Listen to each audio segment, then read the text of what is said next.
Hello, everyone. Welcome to this episode of SBJ Live. I'm Dan Kaufman with Sports Business Journal. Thank you so much for being here.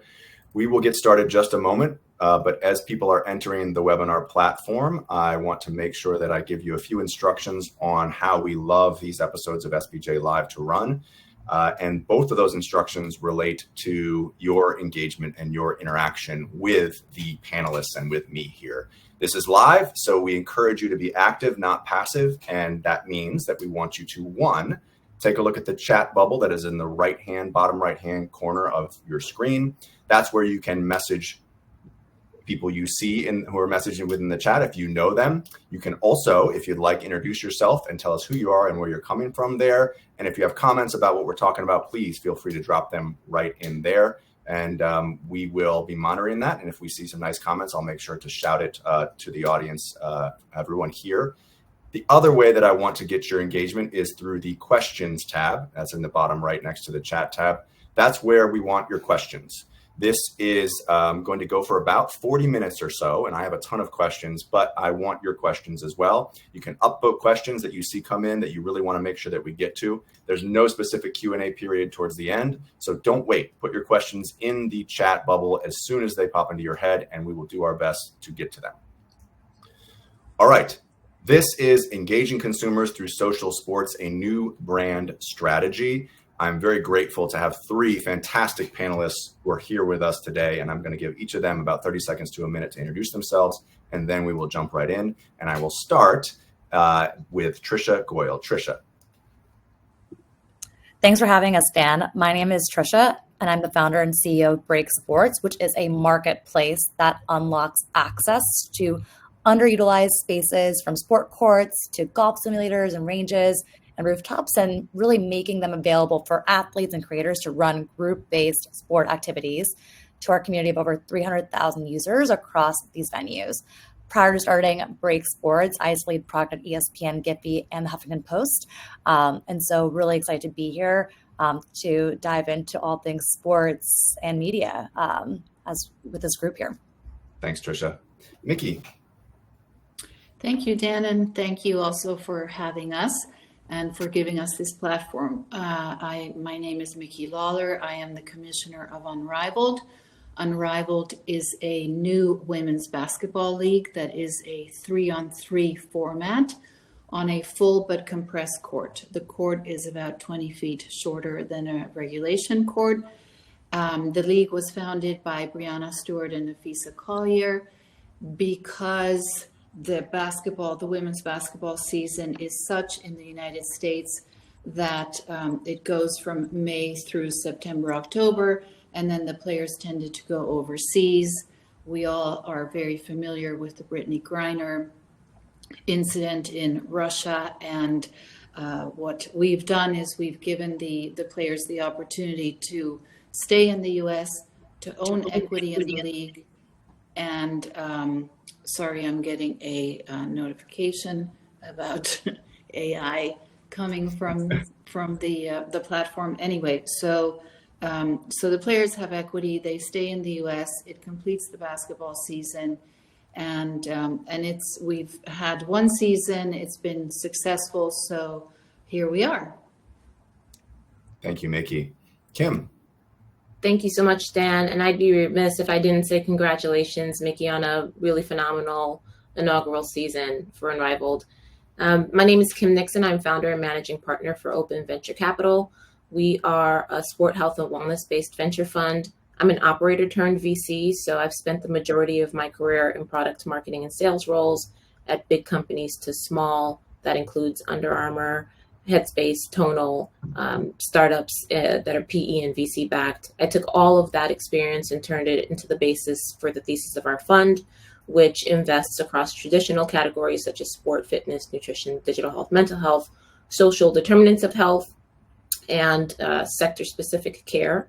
And we're really excited. I'm really excited to be here to talk about the emergence of social sport today, but also the intersection of sport and health. Thank you, Kim. Very quickly, I saw a note in the questions tab reminding us to start transcriptions and captions. We will do that. If the SBJ team on the back end could get that started, that would be great. Thank you for the reminder. I'm going to start with this question. We've got it in the title, everyone, as social sports, but I don't know that everyone understands what we mean when we say social sports, and maybe we have different views of what we mean when we say social sports. But I'm going to start with Trisha. Trisha, when we say social sports, what are we talking about? It's a great question. So sports, I think in general, has always been pretty social, but what we're seeing is a rise of social fitness, and social sports has really emerged from that trend. And really the way that we look at social sports is really organized group-based sport experiences that really focus on community building and community connections, in addition to, of course, the competition that you find in sports. And many times these experiences lean really well with short form formats that kind of encourage the ability to socialize more, like we're seeing with off-course golf, pickleball, 3-on-3 basketball, street soccer, and more. And before I want to get Mickey and Kim to chime in here, but I did want to share one thing that popped into my head about when I think about social sports, and tell me if I'm wrong about this, but is it fair to say that we kind of have this continuum where maybe on the far one side of the continuum, there's the traditional professional sports, and then maybe on the far right side might be just, I have a membership at a gym, or I go and I jog at the park. Is social sports a melding of that? Is it sit somewhere in between those two? Kim, you can react to that, or Trisha react to that, and please, yes. What we're seeing is that sits in between that, and I would even say, like, I wouldn't even really categorize pro sports as I would just categorize traditional leagues where there's a commitment for somebody to compete, and commit to that season-long experience, which just attracts kind of a different consumer, right? And so I wouldn't even, on my side at least, what we're seeing is that, pro sports is actually one of the things that really inspires people to want to even get into a social sport organized activity. But there's definitely the DIY by yourself or go to the gym, to what we like to say more like participating in a traditional league experience that requires a season-long commitment, is more rooted in competition than the connection side of the experience. Kim, your reaction to social sports and how you define it. Yeah, I think Trisha really nailed it at the beginning of her statement, which is we're seeing a transition from social fitness into social sport. And that's because there's more access to sport post your collegiate years or the years that you played at a high, very competitive level through platforms like Break. So if you think back, the way that I like to kind of walk people through this, if you think about running as a category, back 20 years ago, really going back to the global financial crisis, which is when we started to see running really tick up from a participation rate perspective, you could see more people heading to marathons, training for half marathons. Those were still serious runners. But from that came fun runs, tough mutters, more socially acceptable ways to participate in the sport or in the activity, depending on where you categorize running, without necessarily needing to be considered a runner. And from my background, something that I talk about a lot is when we used to do consumer insights at Under Armour, when I was head of strategy for footwear, I would ask people, do you consider yourself a runner? And these would be people that would run 3 miles 3 times a week. And they'd say no. And that's because they didn't have this larger goal. They weren't trying to win a marathon. They weren't trying to get under an 8-minute mile or anything of that nature. And so what social sports has allowed people to do, and social in general has allowed people to do, is to find categories where they fit without having to be exceptionally competitive or trying to hit some, very high mark. They can be beginners and they can do it for more fun than for a competitive goal. Thank you, Kim. Mickey, over to you. You've been in the industry for a long time and had a tremendous career, and much of it was with tennis. I wonder if was there something about tennis that made you start thinking about this? Well, absolutely. I think the core of sports is inherently social. All sports start by wanting or being pushed by your parents to, choose a sport. You have to go to school, and after school, you have a choice. In my era, a very long time ago, you had 2 choices. It was tennis or swimming or, something like that. I also ran track in high school, but tennis was very much where women went. Or field hockey, but it wasn't soccer. It wasn't, and I did not grow up in the U.S., so American football was not a choice for boys either. But when I started working in professional tennis, which is the extreme of, how you start socially, but if you are incredibly talented and you want to be the best in the world, if you're Billie Jean King, you have that aspiration to be number one in the world, you become a professional. When I started, only the top 5, maybe the top 5 in the world were able to make a living playing tennis, the women. The men were already millionaires. So there was this other social component to it that went way beyond the court, which was, let's uplift every woman and let's give her the visualization of what she can be. And, I didn't know that I could work in professional sports growing up. So, to be open to all these possibilities was an amazing social benefit, I think, beyond the sport itself. And funnily enough, this morning I had to do something for women in sports in Nigeria. And this is a group of women that have a 10-year anniversary today. And they've tried to impact girls in sports in schools in Nigeria. And you can see what it does to education, what it does to their self-esteem. It has so many benefits and it's so valuable that this concept of social sports, it is so vast that, but to Kim and Trisha's points, they see it through the eyes of technology, which also is huge. Mm-hmm. Trisha, I want to come back to you and give you a chance to talk a little bit in more detail about break sports specifically. And I'll phrase the question this way. How is break sports different from other social platforms or marketplaces that might be out there? Talk about that a little bit.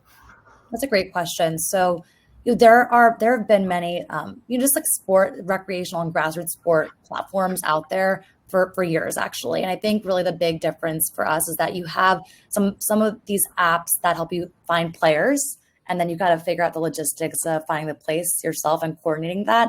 Or you have booking platforms like MindBody or Discord booking platforms where you can find places to play. And through Break, we help you find both through access to both of these things, right, packaged up in these social sport experiences across venues on our platform for that more fun, for that more casual player who doesn't really know where to start, where to go. Like Kim was kind of alluding to the difference in that consumer.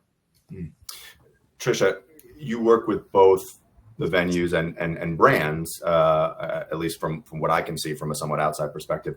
What's the value proposition that you give to a brand that you're interested in bringing into the umbrella, and same with a venue? Like, how do you tell them that this is a good opportunity? That's a great question. So at our core, we're a marketplace. So really, our core is that we are connecting consumers with these sport activities across places and spaces that need, heavier monetization. And to the point of kind of our consumer is really a brand forward consumer. They're younger millennial, older Gen Z. So they're kind of used to being able to experience things that are a bit more of an experience, like when they go to a concert or to, a game. And so for us, when it comes to working with brands, what really we do is that we work with brands in ways that add value to our community experiences. And so, and on the flip side, what we're seeing is that for brands is that, there's already a rise in general in sports, right? And really the investment in sports paired with also a rise in investment in experiential marketing and in-person marketing. And so really social sports kind of sits at that intersection that really enables brands to reach real consumers in meaningful, more deeper ways than, right, just digital advertising, but also to do so in ways that are growing, right, in spaces that are meaningful like sports. And that's what we're able to offer to brands. And I think we're seeing this too with the rise of run clubs, right? We're seeing a lot of brands are getting involved with run clubs on the social fitness side as well, for similar reasons. I may jump back to the brands discussion later, but I did want to jump to a comment that all of you made about the importance of this for women in particular. And I think there's two angles to that. There's the importance of the opportunities that it might give women founders, like Trisha it is, of course, and then also the opportunity that it might just give to the further growth of women's sports and the opportunity that we have to grow women's sports generally. Do we feel like the concept of social sports, as we've just defined it, is particularly important for the growth of women's sports? Are there benefits certainly to growing men's sports, and do we see the benefits to growing women's sports as greater potentially? Trisha, I'll start with you. Actually, you know what? Let me give it to Kim first. And then Okay.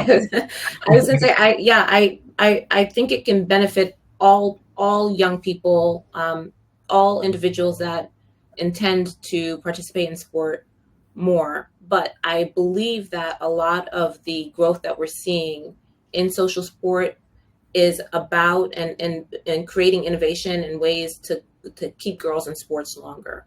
Mm-hmm. And it's a good time. It's the timing of it all where I talk about this a lot, where we're really looking at how we expand the TAM around sport.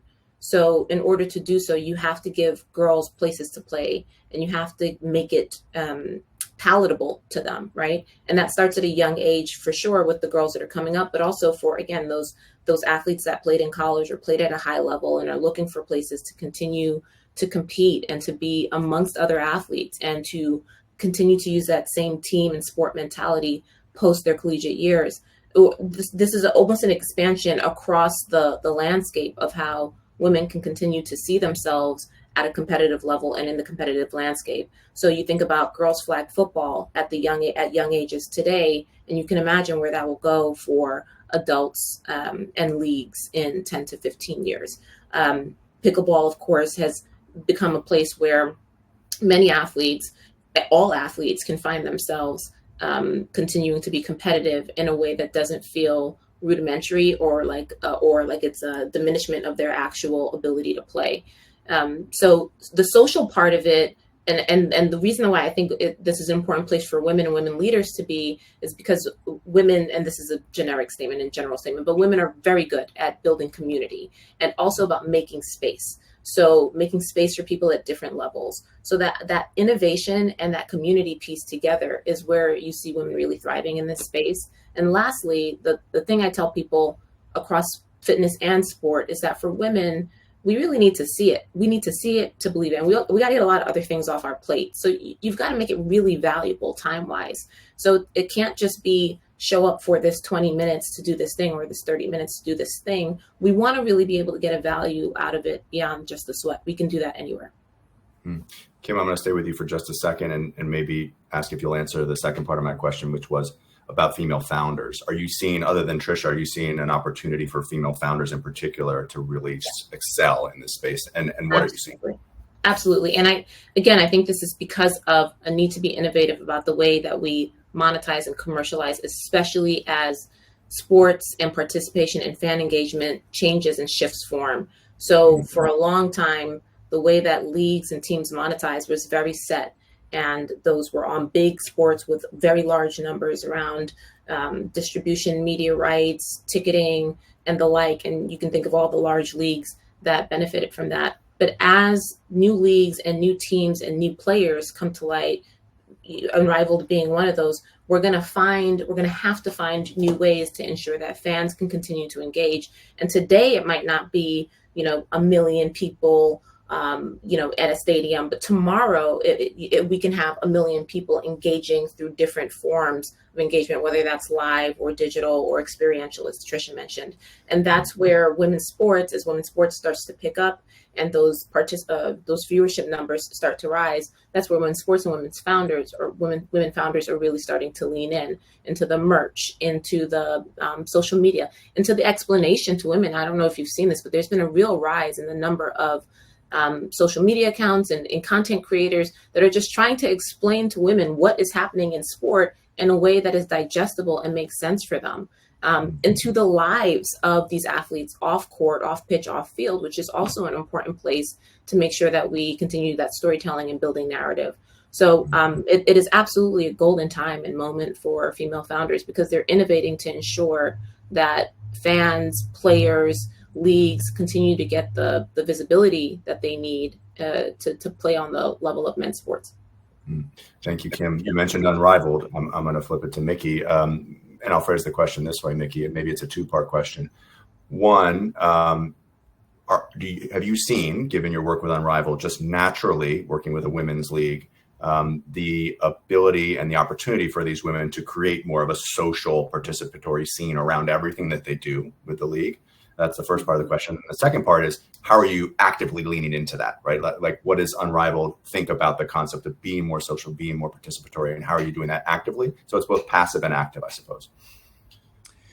Okay, yes, there is a big opportunity, and I do want to touch on your question about growth in women's sports. I do think that the growth opportunity is bigger in women's sports because it is undervalued. It continues to be undervalued. Yes, we've come a way, but we have a long way to go. And then the other thing I wanted to say, as Kim and Trisha were speaking, brands in tennis 50 years ago, we started with a cigarette brand. Virginia Slims was the title sponsor of the WTA Tour. And the slogan was, "You've come a long way, baby." And I always mention this because it's so incredible to me. I mean, I, as a teenager, loved this campaign and even started smoking because I loved it so much. As an athlete, and as you know, it absolutely worked. And the T-shirts were great, and the posters, it was phenomenal. And now it's Hologic, women's health. A leader in women's health around the world.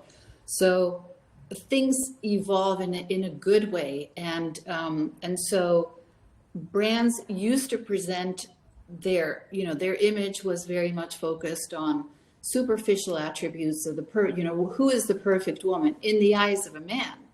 Now there's a complete understanding of the fact that women make 90% of financial decisions, purchasing decisions in homes, and we better pay attention. So the opportunity, yes, it is absolutely very big. And then the social component, yes, for us, everything I couldn't do in tennis, we are doing in basketball. So going back again in how sports was presented, the big winners were the Olympic Games because every broadcaster was investing a lot of money in rights. So to back up that investment, they would invest in telling the athlete story. Nobody on this call remembers watching the Olympics without knowing who was doing what when you didn't know these athletes at all before these Olympics started. So you bought into their stories, you bought into their challenges, and how did they overcome? And oh my God, this is incredible. These people are incredible. They're the best at something, despite everything, every challenge that they lived through. So now in the no longer the advent, but the ruling of social media, you have a tremendous opportunity in telling those athlete stories. And for us, year number one, the first season was very much focused on reaching as many people as possible through social. Also, to Trisha's point, the fact that the quarters are 7-minute quarters, that the fourth quarter is known to many, we've heard this many, many times, as the best thing in basketball because you add 11 points to the end of the third quarter and that becomes the target score. So your games are an hour to an hour 10. It's much more digestible. It's not a 2-3 hour commitment. And what we saw in the audience, particularly in the audience that came to Miami, 80% of which was from out of state, they were very much participants of the sport. So this was, basketball, women who played basketball together at the gym. Everybody had a connection to basketball. And I cannot tell you the number of emails that I get. I have to tell you my basketball story. So of course it's a major pillar, fundamental pillar of how we looked at introducing and growing the business, is to lean into that social love for the values that are represented in Unrivaled. Thank you, Mickey. I see a question came through from the audience. To the audience, make sure you submit your questions and upvote questions if you want us to get to them. I will get to them shortly, but I have another question for the group here. Is there something about the format of Unrivaled that also lends itself to being more beneficial to a social sports concept, to the concept of social sports? Is it the 3-on-3 format? Does that make it also more accessible to people just because they don't need as many people and they can participate just naturally? And then also, is there even a demographic, socioeconomic benefit to that because it does not require a full court basketball court, or it doesn't require as much equipment? It's a long question, but maybe I'll start with Trisha and see what anyone else thinks. Trisha. I think in terms of just, the space, at least, I think that's something that I can definitely kind of speak to, is that these short form kind of formats like a 3-on-3 experience, which has existed, by the way, but I feel like Unrivaled has really almost formalized it and validated it as a more valid format to really take part in an organized way. It really allows, it to be activated, right, by more groups across, different spaces and places, which inherently also makes it a little bit more accessible from a price point perspective to access as well. And so I think that's kind of something that kind of, touches upon, socioeconomic background and being able to open up the opportunity, right, the TAM, the market for being able to play the sport. I think secondary to that is that, and Mickey, you can definitely please feel free to chime in, is that I think it also leans itself just towards different levels. So going into like that casual player, right, a 3-by-3 format is it's a little easier, right, to get into, right, if you maybe didn't grow up playing basketball as your core sport. And so I think that those two kind of factors really, again, open up the demographic kind of profile of who can play the sport. For instance, when you just take basketball as a format, I think that extends across other sport categories that require less space, right? So less space means you can usually kind of make the price point drop towards what the traditional maybe sport is, and less intimidating when it comes to the level level and experience level in that sport category, for a more casual novice player to get into it. Mickey, would you add to that? Was there, and maybe I'll follow up, was there a conscious discussion about the fact that this is 3-on-3, that it makes it more accessible? Or did it just occur naturally because the attractiveness of 3-on-3 was for another reason? Well, the way that it started actually is that 3-on-3 is the format of pickup games that only boys played, or men, on public courts. That was let's go play basketball, and 3-on-3 is very common. This was not available to women or girls. So, the girls had to play organized. They had to be part of a high school team or a church league or another social league. And what our presidents, Lou Cooper and Alex Bazell, their background is in NBA player training, they saw that actually 3-on-3 lends itself to create much more spacing and deliver a better product in terms of, this is a way to present basketball excellence. And so it came from this public, why is 3-on-3 not available to girls? Why do girls have to be super organized? To, actually for the professional product, this is something different that is really, really good from a sports performance product standpoint. Great answer. Thank you, Mickey. Few audience questions, and I'm going to get to at least one of them right now. Thank you. Keep the questions coming in, everyone. This question is from Johnny Boyd, and Johnny says, exciting to see the new spectator, player, team, and league engagement social platforms develop and create sustainable financial models that are catalysts for growing ecosystems. What are the keys to sustainability, and are there benchmark metrics? This is probably a Trisha Kim question, and I'll let you guys fight over who takes it first. We probably share brain on this one, as I'm an investor at Break Sports. So, Trisha, do you want to start? Sure. Yeah. Yep. Sure, definitely. So in terms of just, I would say, I think my question would be sustainability in terms of financial sustainability, or just wanted to clarify that. Yeah, I think, Johnny, feel free to message in the chat if you're out there, but let's go with financial sustainability, right? Like, How are you looking at growing your company and sustaining it? Yeah, so really it's like a twofold, point here. And so to Mickey's point, right, there's organized versus unorganized sports. And for a while, right, I think in women's sports, organized sports has been a thing. I think what we're seeing more for casual consumers, as casual consumers who don't really know where to start, they are looking towards for some level of an organized experience without a huge season-long commitment, basically, or a huge commitment with their time, because I think what we're seeing amongst consumers is there's a lot more kind of like nomadic behavior, especially I think the pandemic really exacerbated that. So people are just committing less to full-on memberships or season-long commitments. And so what we've seen is that for us, really ensuring that there is this happy medium of experiences where people are willing to pay for it, right?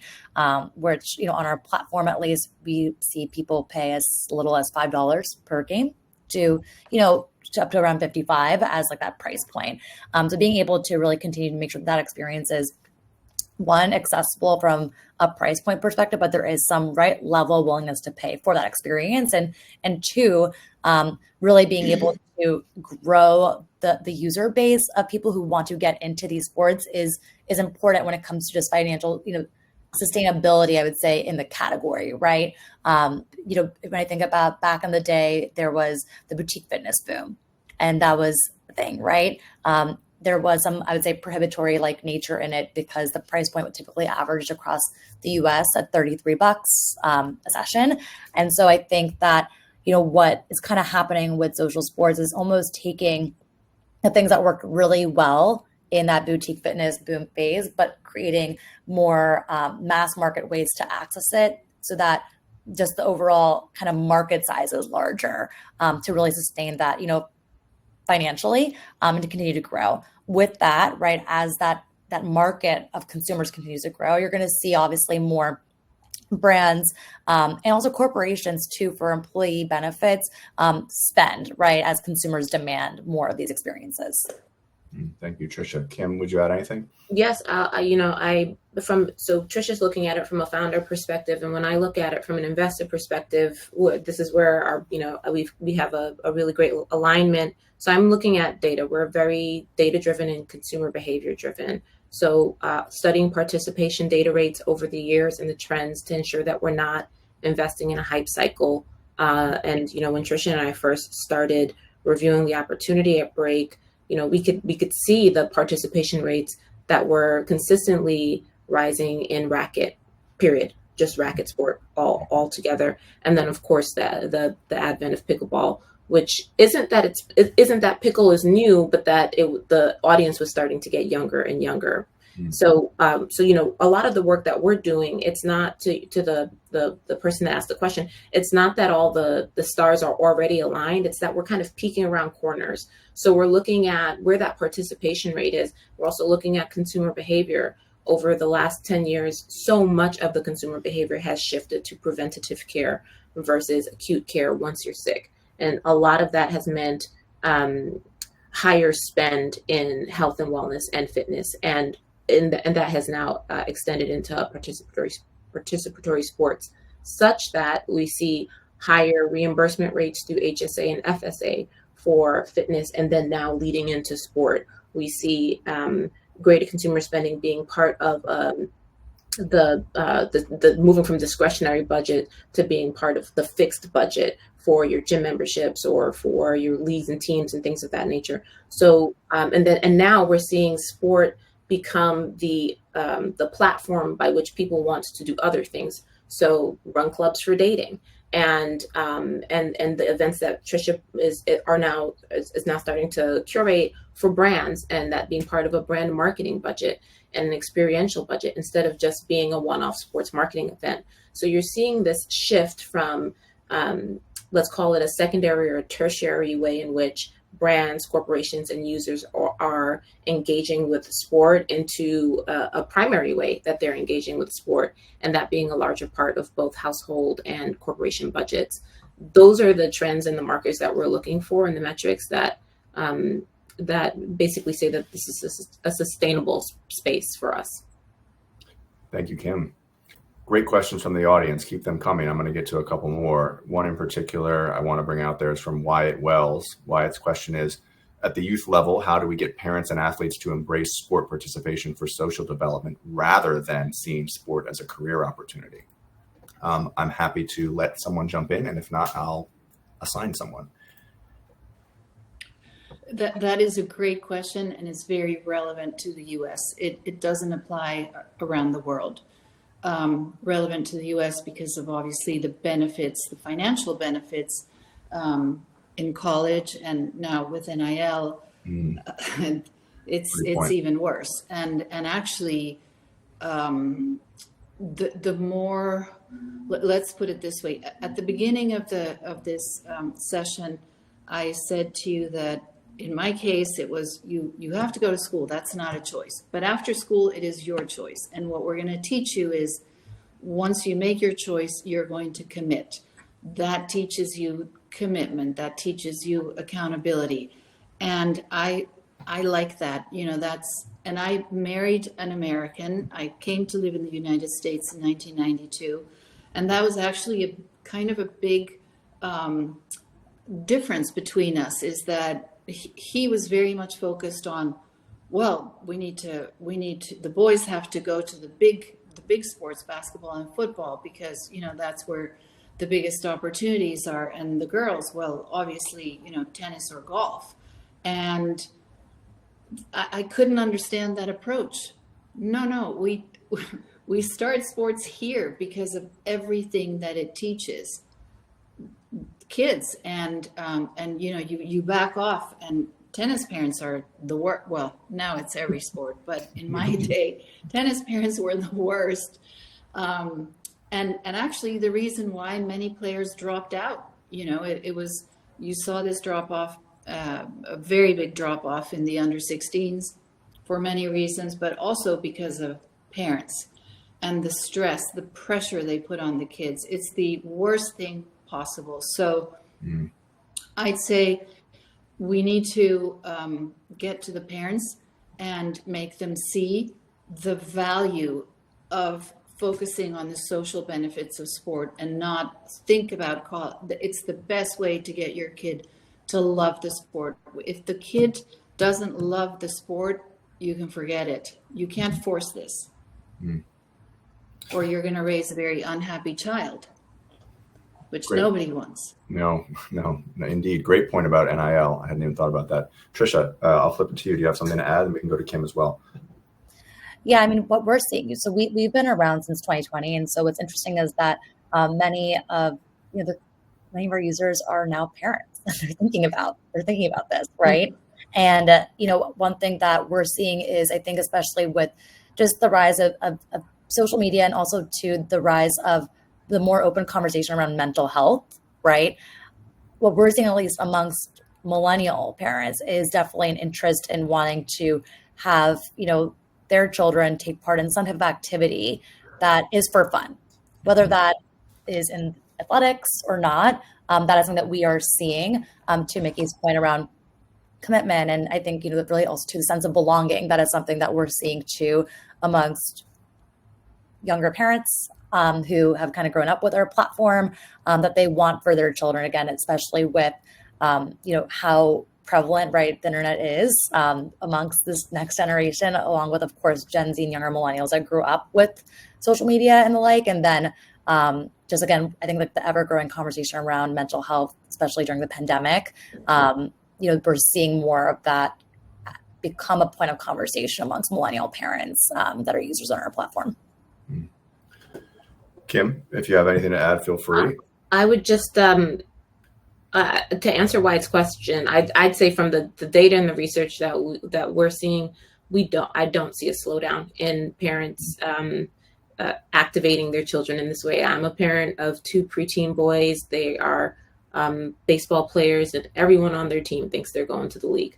So, and so do all their dads, including my husband. So, and I say that because, again, we study the data. So when you look at the spending, the spend in youth sport for equipment, for coaches, for skills coaches, fitness, the number of apps I get pitched in a week around youth sport, it's a place where we're still trying to figure out what our narrative looks like in that space. And further, a lot of the children are actually taking on a lot of this themselves, because they can access the content themselves. They can message those coaches themselves. There are, of course, still rules around how children engage on the internet, but the one place where we all seem to have, kind of agreed that it's okay for children to engage in this way is around sport. So I don't have a great answer to why it's questioned, at least from an investment perspective. Where we see the trend going is actually more spend on youth sport. And that's why expanding the category, like 3-on-3 for girls, for example, can become a place that girls can play longer, play basketball longer if they don't make it to the 5-on-5 team. If there's a 3-on-3 format, we anticipate that there will be space and more space for girls to play. So I don't see it actually going backwards. I see it an increase in spend. Thank you all. We probably have time for only a couple more questions. I want to get to one more audience question. It's from Toby Wong, and Toby references something that we actually touched on a couple weeks ago on an episode of SBJ Live that was related to accessibility for people with disabilities at venues. But Toby asked if there's an opportunity within this social sports space to give more access for people with disabilities to participate. And he asked what we think about that. I'll start with Kim, and then I'll go backwards all the way to Mickey. Kim. Thank you so much for that question, Toby. I'm so happy you asked it. And I mentioned during my intro that one of my verticals was around sector-based care, and one of those verticals is disability tech. With the time I spend with founders, and a particular founder in my portfolio who is focused on adaptive care for a company called No Limits with a B, LIMBITS. This is a conversation we talk about all the time, which is, starting with major partners is where I see the opportunity. So you'll see inclusivity officers at brands, large brands. Walmart is doing a really great job of leading in this space, and even in the conversation that is shifting throughout this country around DEI, the one place where I think you will still continue to see stickiness is on the I. The I has started out, the inclusion really started out even, let's call it 8 to 10 years ago, just on accessibility to sizing, right, for our apparel back in the day. And now that I has really grown to include having conversations about deferring abilities. And so access to sport in school. There are a couple of great startups that I've had conversations around with that are focused on making sure that there's more opportunity for fitness and sport for disabled children at schools, and using the school's budgets to support that, both through content and then in-person care. I think there's so much to be said about the whole person, and making sure that person is outfitted and kitted in a way that supports their confidence going onto that field pitch or for that game, because that's so much of what our kids and athletes bring to the sport, is that level of confidence. So I am certainly looking at solutions in this space. I believe that to see real change, we need major brand partners to be the first to move in that space. And just to finish my point on Walmart has done an incredible job of thinking through sensory processing disorder. They are testing out early hours in store with lower lights, dimmer lights, lower music, just trying to make space for people that have differing abilities, and finding other ways to really tap into that community. So I would, as those brands start to make their way into social sport, I would say we all have a responsibility to ensure that it is inclusive. Thank you, Kim. Trisha, would you add anything to what Kim said? Yeah, I think social sports is really great for those who have a disability or an impairment. We've seen, at least on our side, pickleball has been one that we've seen a pickup with. I know, prior to pickleball, there's always been formats that maybe haven't had, to Kim's point, that much awareness. But, there's always been, wheelchair tennis has always been a really big, a very engaged community that's existed for years. And there have been these almost, I like to call it communities that are a bit more underground and just not surfaced up or bubbled up in the media. And I think what we're going to see is that with the rise of social fitness, social sports, and also to a lot of different, more accessible formats across these sports, right? We're going to see, I would say a tide kind of lifted for those for anyone really, right? To have access to being able to participate and engage in a sport activity. Thank you, Trisha. Mickey, the last word is yours. We've run out of time, but please feel free to address that question or maybe give us some thoughts on the growth opportunities that you see, not just for Unrivaled, but for women's sports and women's participation in participatory sports and participatory sports in general. Well, the subject of inclusion is, of course, very, very important, and it's not a nice to do; it's a must do. And we can block out all the noise about not doing this or that. It's just wrong. Tricia mentioned wheelchair tennis, and in Holland, where I was born, there has been a huge focus on people with disabilities in sports, and you can see the results. There have been many generations of number one players in wheelchair tennis that are Dutch. So it's crucial, and you see the results in participation as well. So the evidence is there. There's no question. And then the opportunity. The opportunity of sports is endless. It has been historically the way to connect people, to bring out the best in people. Sometimes not the best, but mostly that's where the focus is and where it needs to stay.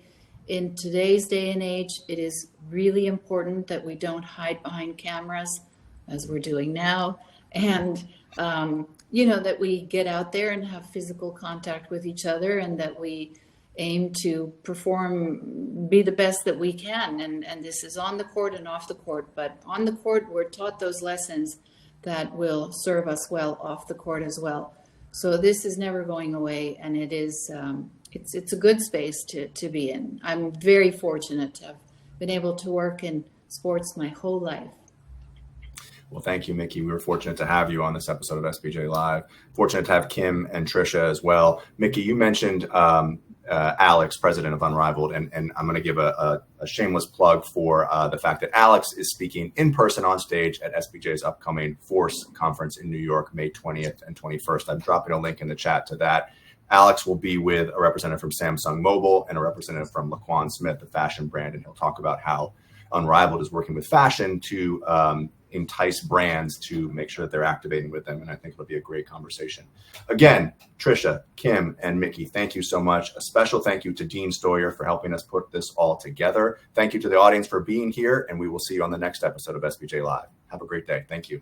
Thank you. You too.